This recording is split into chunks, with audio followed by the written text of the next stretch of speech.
Hello everyone, good morning, welcome to my another mini blog. তো আজ থেকে আমাদের চলছে বাবুর বইতের প্রিপারেশন।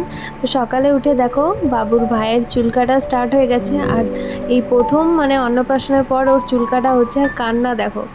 তারপরে প্রায় 12টার সময় মা আর বাবু আর তোমাদের দাদা একটু বেরিয়েছিল। তো মা বললো তুই রান্নাবান্নাগুলো সেরে রাখ, সামনেই তো যাচ্ছি, তাহলে বাবুকে নিয়ে যাই। তো বাবুকে নিয়ে যাওয়াতে আমার অনেক সুবিধা হয়েছিল। মা আর ওরা আস্তে আস্তে আমার সমস্ত রান্না, ছাদ থেকে কাপড় আনা, সমস্ত কাজই মোটামুটি কমপ্লিট করে নিয়েছিলাম। আর বাবুকে চুল কেটে কেমন লাগছে অবশ্যই জানিও। তারপরে প্রায় 8:30 নাগাদ বাবুকে ঘুম পাড়িয়ে রাতে সমস্ত কাজ করে চলে গেছিলাম পার্লারে আইব্রো করতে। আর গেছিলাম আমাদের পাশেই বুলটি দিদির পার্লারে। তো এই যে দেখতে পাচ্ছ আমার বাড়ির পাশেই পার্লারটা, লোকেশন দেখিয়ে দিলাম ব্যাকগ্রাউন্ডটাও। আর প্রচণ্ড সুন্দর আইব্রো করেছিল। আর এটা হলো বুলটি দি। আজকের ব্লগটা এতটাই, বাই।